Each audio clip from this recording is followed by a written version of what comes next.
اقام الصلاۃ کا معنی میں پہلے آپ کو بتا چکا ہوں کہ نماز پڑھنا نہیں ہے، نماز کو قائم رکھنا ہے۔ نماز پڑھنا یہ کہ آج پڑھ لی کل نہیں پڑھی، فجر پڑھ لی ظہر نہیں پڑھی، عصر مغرب پڑھ لی عشاء گول کر دی، یہ نماز پڑھنا ہے۔ قرآن پاک میں جہاں بھی اقیم الصلاۃ، اقام الصلاۃ، اقیم الصلاۃ، یہ ساری جو باتیں آئی ہیں وہ اقام الصلاۃ کا مطلب نماز کو قائم کرنا، قائم رکھنا۔ نماز کو قائم رکھنے سے مراد کیا ہے کہ مستقل پڑھنا، درست طور پر پڑھنا، پابندی سے پڑھنا، اور اس کی شرائط اور اس کے فرائض کو ذہن میں رکھتے ہوئے نماز کو ادا کرنا۔ نماز ہماری درست ہے یا نہیں ہے، اس پر بھی ہمیں غور کرنا چاہیے۔ زندگیاں گزر گئی نماز پڑھتے ہوئے، رکوع کرتے ہوئے، قیام کرتے ہوئے، سجدہ کرتے ہوئے، لیکن بعض اوقات تلاوت کرنا بھی لوگوں کو نہیں آتی درست طور پر، رکوع اور سجدے کی تسبیحات بھی نہیں آتی، تشہد، التحیات یہ بھی پورا نہیں آتا۔ یہاں تک کہ بہت سارے نمازی آپ کو ایسے بھی ملیں گے، خاص طور پر ماہ رمضان میں ہمارے پاس جب نمازی آتے ہیں اور فجر میں ہم درس دے رہے ہوتے ہیں یا تراویح کے بعد درس کا سلسلہ ہوتا ہے، تو اس میں اکثر لوگ یہ بول رہے ہوتے ہیں حضرت ہم نے آپ کے پیچھے نماز وتر پڑھ لی لیکن ہمیں دعائے قنوت نہیں آتی، ہماری نماز ہو گئی یا نہیں ہوئی۔ ہم یہ کہتے ہیں ٹھیک ہے جی، ربنا آتنا فی الدنیا حسنہ، دعا کی نیت سے آپ یہ پڑھ لیجئے، لیکن افسوس کی بات یہ ہے نا کہ دعائے قنوت کا نہ آنا۔ زندگی میں سب کچھ سیکھ لیا، جو 5 وقت کی نماز ہے اسی کو نہ سیکھا۔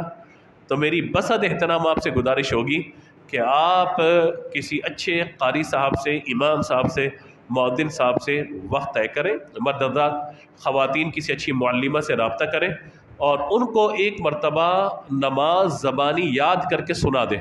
اب دیکھیے سبحان ربی العظیم، ہم رکوع کی تسبیح پڑھتے ہیں، اب سبحان ربی العظیم، عظیم کا معنی ہوتا ہے عظمت والا، عظمت، عزت، بزرگی والا نا، اور اگر عظیم ذا کے ساتھ پڑھ لیا جائے معنی بالکل پلٹ جائے گا۔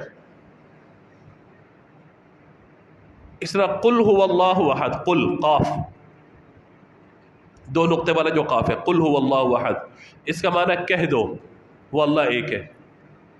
اب یہ قل کو اگر آپ باریک کاف سے کل پڑھ دیں گے معنی ہو جائے گا کھاؤ، کلو وشربو، کھانا پینا، تو معنی کتنا بدل جائے گا۔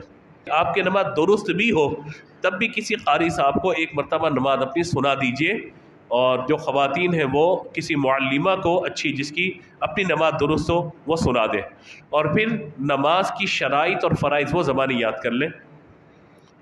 کل 13 چیزیں ہیں یہ، شرائط و فرائض دونوں ملا کے۔ شرائط نماز سے پہلے ہیں اور فرائض نماز کے اندر ہیں، تو یہ شرائط و فرائض آپ یاد کر لیں۔ طہارت ہے، ستر عورت ہے، استقبال قبلہ، وقت نیت ہے اور تکبیر تحریمہ، یہ نماز سے پہلے تکبیر تحریمہ سے نماز میں داخل ہوئے تکبیر تحریمہ ہے، پھر قیام ہے، پھر قرات ہے، پھر رکوع ہے، سجود ہے، پھر قاعدہ اخیرہ، پھر خروج بصنعہ، اپنے کسی عمل سے نماز سے باہر آنا ہے۔ تو یہ شرائط و فرائض آپ یاد کر لیں۔ طہارت کے اندر جو ہے وہ نمازی کا بدن، اس کا لباس، جس جگہ نماز پڑھ رہا ہے اس کا پاک ہونا ضروری ہے۔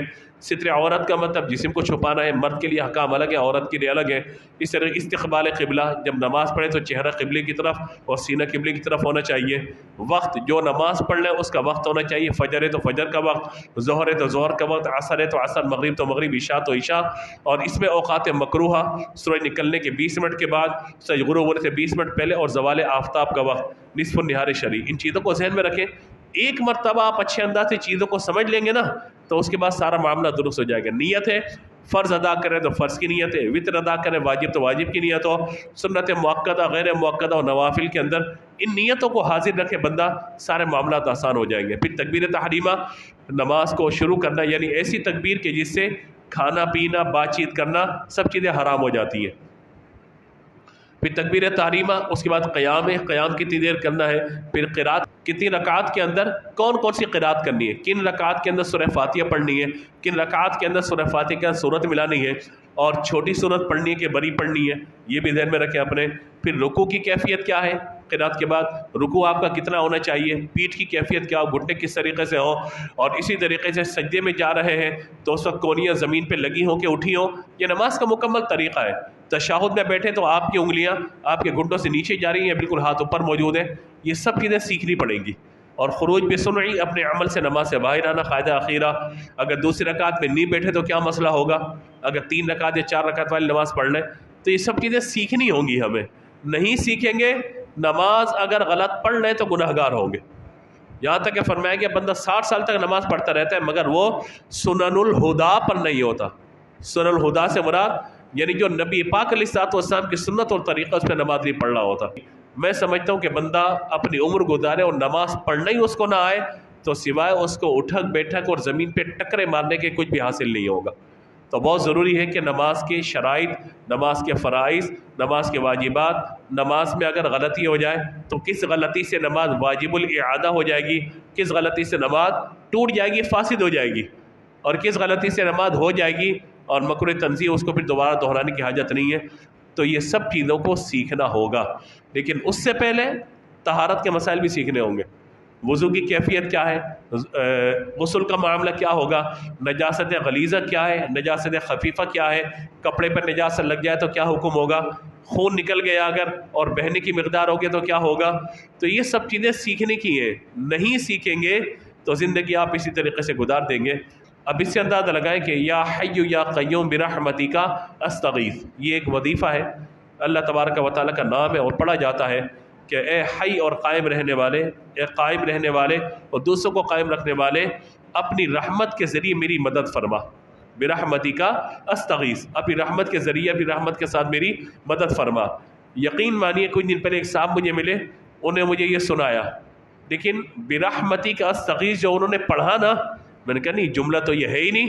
تو کہا میں تو 5-6 سال سے پڑھ رہا ہوں، میرا کام نہیں ہو رہا.